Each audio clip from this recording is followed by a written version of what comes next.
Hey, do you have a favorite story? Can you think of maybe a favorite book, movie? Do you have people in your family or people that you gather with? And when you do, it becomes story time. You hear explanations of what's going on in people's lives through story. You tell a story. Hey, this happened to me this week. Do you have a favorite storyteller, favorite book, favorite story? This week, I think the gospel, and really, I think the understanding of what Holy Week really is all about, and entering into that, is about story. So to gear us up for that, I'm thinking about stories, and I'm trying to ask you what stories are important to you so that you can start to be a person that's kind of thinking about stories and storytelling. All right? So good morning, good afternoon. Welcome to Preparing for Sunday, where you and I take a look together at the upcoming Sunday's gospel, lectionary, scripture, text. This is for Sunday, April 13th, 2025. This is a Sunday that I've given this sort of narrative story kind of title to. I don't call it Palm Sunday. I don't really call it Passion Sunday. I call it Palm and Passion Sunday. Our gathering this Sunday will start outside. We're actually going to process from a different place this year, from the place right outside the sanctuary, in between the sort of L by Kent Road, between the sanctuary and the office building.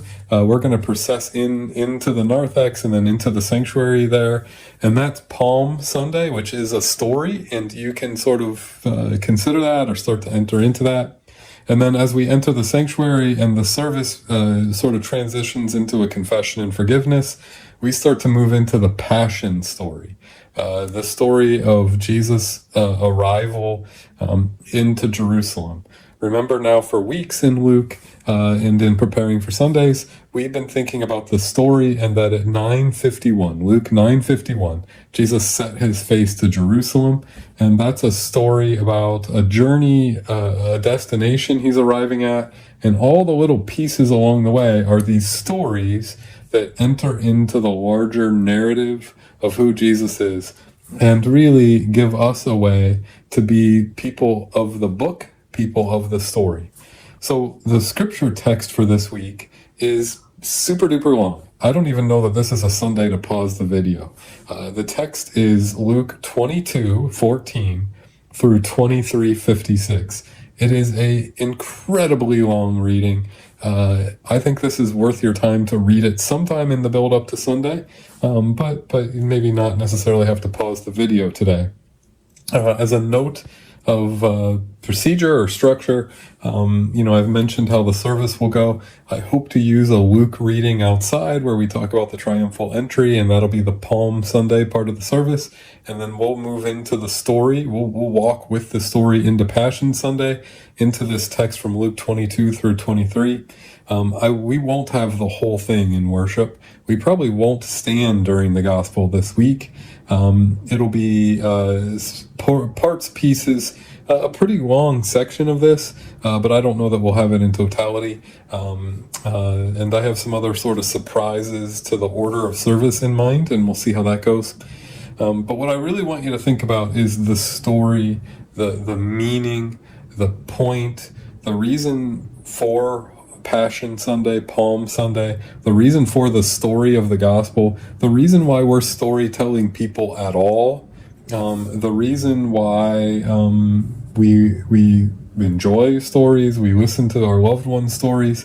I want you to think about the story of the gospel and what that does to us. Is the Bible a theological book? Is it a book that is all this sort of variation of philosophy that's built off of a text that then you draw meaning from? Is it this theology? Is the Bible a political book? Is it telling us how to behave politically, how to vote, how to do that sort of thing? Is it a history book? Well, really, it's all those things, right? You can get political ideas, you can get theological ideas, you can learn things from history, you can learn things about yourself. The Bible is a storybook. It is a story that progresses from Genesis 1:1 to the end of the book of Revelation in these pieces, parts that sort of overlap, and there's a lot to think about with that.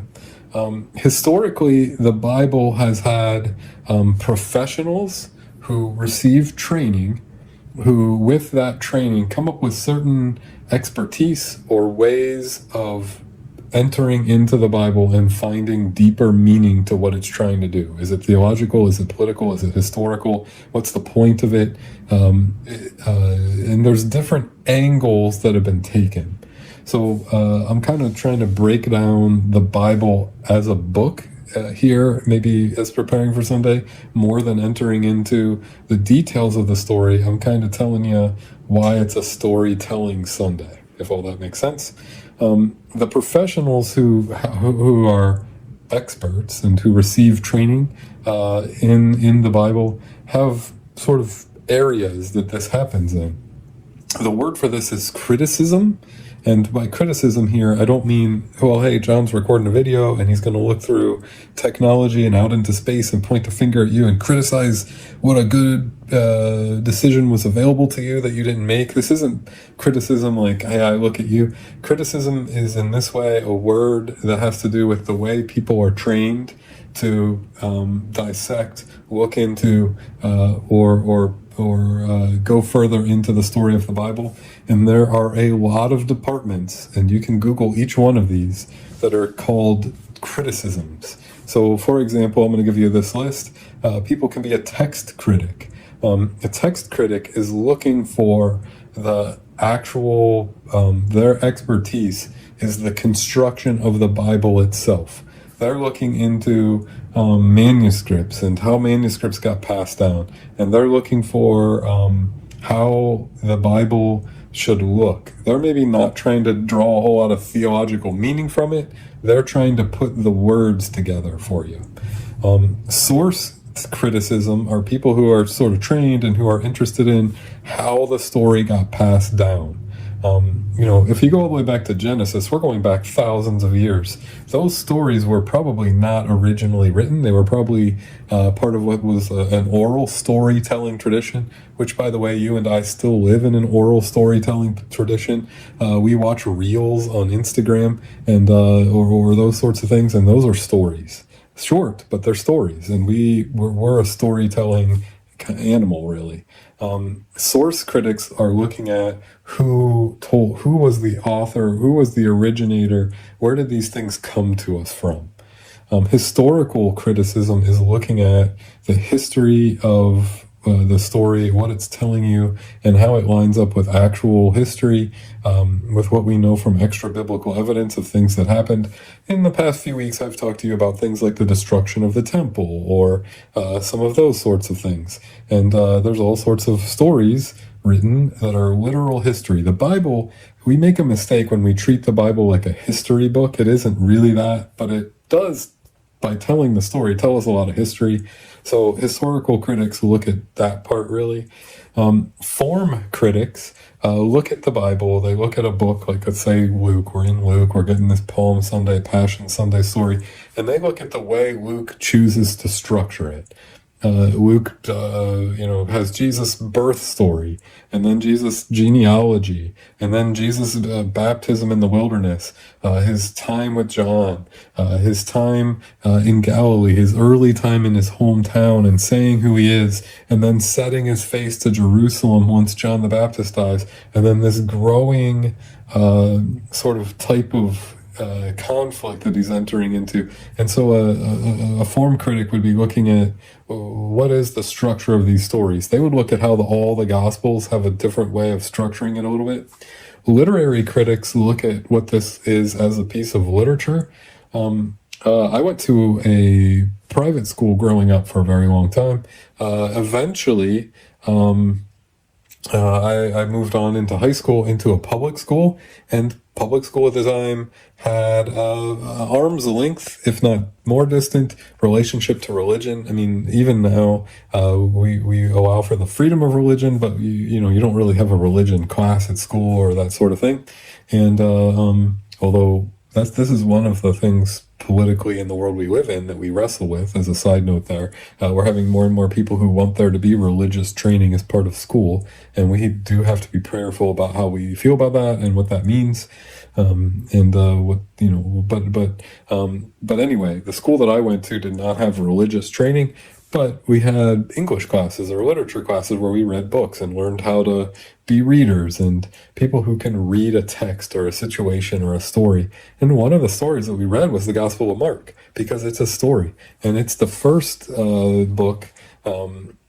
It's easy to read in like one class session or so. But it's also the first of its kind, where it's kind of telling this story of a person who lived as this sort of theological, historical, but also, biographical story, and it's so filled with meaning for people. And so we still sort of studied it as a story, and that's what a literary critic would do. A rhetorical criticism looks at the argument, is this constructed well? I don't know this for sure, but I think rhetorical critics would really like the Pauline texts. They like the structure of an argument. What's persuasive? What isn't? And so there's more than that, but there's some of the most prominent ways that the Bible is looked at. And what I'm trying to do here is talking to you about this story that we all know and what it means for us to draw meaning or try to have our story come alongside this old story, this powerful story of the Bible and of who Jesus is. I myself am strongly probably a narrative critic. I think narrative criticism is mostly a form of literary criticism. I think it looks at things like text criticism, source criticism, historical criticism, form criticism, rhetorical criticism. It kind of takes all of them. But really what I like to think about is the Bible as a narrative, as a story, as a piece of literature, as a work of, yes, God inspired it, but it's this book, it's this story. And I love books and I love stories, so of course, I kind of am gonna have my way of thinking about this. And so to me, what Palm Sunday, when we gather outside, it's sort of this festive thing where it meets us in the middle of our lives, like, hey, the weather's getting better and we have these palms and we have this tradition, but it's inviting you to process physically but mentally, spiritually into the story itself. And so we're invited now to hear the story of how God works in Jesus, the historical significance, the theological significance, the political significance of him. But we're asked to have our lives kind of fall into the story and then have this story be a thing that begins to define or create an identity for us. And so because Palm Sunday is a procession and then the story of the passion and understanding of who Jesus is, what God does for us, I'm talking to you a lot about stories, about books, about the person you enjoy. Do you like Instagram Reels and those kinds of stories, movies, TV shows, books? Who's your favorite storyteller? How often do you think of a sermon or even a preparing for Sunday as a storytelling? And what is the point of telling a story or listening to stories? And this is kind of what I'm talking to you about. And I'm inviting you to enter into the story, not just to have this be another rendition of Palm, Passion, Holy Week, Easter, but to look for these connections between that story and your story, or things that happen in this story that help you understand better where you live, to help you feel like you're more confident in where you live, or you're more called into a purpose. So I'm asking you to enter into the story and to be people who think through storytelling and stories. As you can see, I'm not in my normal location today. Some of you probably know why. I have incapacitated myself. I am improving, so things are going better, but I am at home. And so this is like a sort of special edition of this thing. And you'll never believe this. I was planning on talking about story and storytelling and all that on Palm Sunday and on this preparing for weeks and weeks and weeks. Long before I was incapacitated, did I have the idea for this week's Palm Sunday sermon or story, and it was going to be about story anyway. So the weird thing is now I'm sitting here, and here's my bookshelf and a lot of my favorite stories, and I'm talking to you about entering into the story, and life has sort of forced me to enter into this, and whatever. Lot to be sort of ironic or thoughtful about there. I love to read. I love to reread. I love to read a book and then see the movie that the book, or watch a movie and then read the book. I love the movie The Prestige. I've been watching that with my kids in the last few months, and we've had other people we've talked to that about. I love that movie. It is a Christopher Nolan movie. It's a story. It's a movie. I love it. I'm sure it has things that people may not like, or, the reason that we pick what we like is because we identify with it. I love that story. My kids love it. We talk about it. So I recently purchased the book, The Prestige, and read it because I wanted to see the story and then how the little pieces of how it's told change from the book to the movie, because I'm interested in the art of communicating, of telling stories. That's this narrative criticism, and because I love that, you're stuck with narrative critical sermons basically every week. So I'm sorry to do that to you. So I read a lot, and I love stories. And my system here is that this is my first bookshelf. These are some specialized books here. Like up here is Kurt Vonnegut, a whole pile. That's my favorite author. We could talk sometime more about why I love Kurt Vonnegut, but I've put all of his books on one shelf here. Some sort of specialized shelves. But here's a Civil War shelf right above my head. I love history. I think there's a World War II shelf up here. There's some music. I like to read about music, so books about music. But I read a lot of fiction. And so with each sort of passing bookshelf, they go down in ranking. Like, how many stars would you give a book? So this shelf are my favorite books. I'm having trouble moving my hand well because it's like mirrored image and my brain's not doing all this stuff together. On the very corner, you can see that red book. That's a Bible on my top shelf. Love that book. We'll often just look up a story and read it and enjoy it for the story that it is. A few other books on that shelf. One of them I'm going to talk about in the sermon Sunday, and I'm actually going to talk about it in preparing in a few minutes.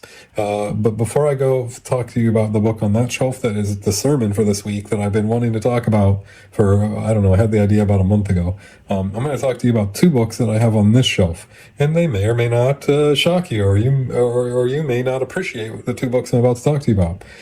Two of the books that I have on this shelf are written by somebody named Ayn Rand, A-Y-N Rand. I don't know how to Ayn, I've heard it pronounced, or Anne, I've heard it both ways. She was a Russian immigrant to the United States and wrote a handful of books, very distinct philosophy. She has a very clear philosophy on how she thinks people should behave, and to convey that philosophy or teach it, she writes stories. Two of them are on my second favorite shelf. Atlas Shrugged is one, and The Fountainhead is another. And, I've been criticized for having those books as books that I enjoy. I've had people tell me that they've said, yay, way to go. Those books have become huge touch point books. They are books cited by nearly every Republican in power or in Congress. Donald Trump cites these as some of his favorite books, President Trump, these Ayn Rand books. One is called The Fountainhead and the other is called Atlas Shrugged. They are, I think, stories that really explain, whether you're happy with it or not happy with it, what President Trump is trying to accomplish. these books are about Ayn Rand's philosophy. Her philosophy is called objectivism, and it isn't the word objectivism never appears in the book. They're stories, but she has this very radical, distinct belief on how people should live, and she puts it into story. I like the books, not necessarily because I agree with everything or don't agree with stuff. I like the books because she is taking philosophy, a belief, a conscience thing that she would die for, and putting it into a story in a way that, like, you read it and the story is like unfolding in a way that now explains her philosophy, which is a thing the Bible does. I'm not saying the two things are the Bible. They're not. I just like the way that she goes about the narrative art of trying to explain herself. I don't think you have to agree with everything every time you read it, but I've read both those books. They are huge reads, and if you want to know what President Trump and his cabinet and his people and even Elon Musk, I think, cites this as a favorite book. Ayn and her philosophy basically see each individual as gods, and capable of sort of great things, and can't be held back by other people's needs or greater good. And so there's a lot about that I don't agree with. There are some things about that I think are interesting. I think sometimes it's okay to be ambitious. One of her, the big books there are called Fountainhead and Atlas Shrugged. The Fountainhead has a character in it that's an architect, and everybody keeps trying to. He has these ideas for great new buildings that he wants to build that would be works of art and really kind of serve humanity, but everybody keeps kind of connecting with him and making too many rules and kind of restricting what his buildings can be. Think of Donald Trump and his buildings. It's actually built around Frank Lloyd Wright. It's a fictionalized version of Frank Lloyd Wright, who is a person who I've read a lot of books about. There's a whole shelf over here on buildings and Frank Lloyd Wright and other things. Again, that is a way that Frank Lloyd Wright had philosophies, and he saw what he built as bringing to life the idea that he had. And so that's what the Fountainhead is about. Atlas Shrugged is about people who have these great new inventions and other things, and they don't feel like they can use them well enough because people keep asking them too many questions or making too many requirements of them. And so they eventually just sort of go off on their own and make their own sort of utopia. And again, you may not agree with this, but I will tell you that reading those books and seeing those stories changes my understanding or my entering into what people are trying to accomplish and what they're thinking. So you didn't know you were tuning into, you thought this was about story, and here I am now talking about two random books you may or may not ever read. But I'll tell you, those are very influential books. So they're dystopian. Both of them are set in the past. They're locked into technology and other things that are very old, but they tell of this sort of dystopian future. This Sunday, the sermon is going to almost be entirely about the Lord of the Flies. And here's the real thing here.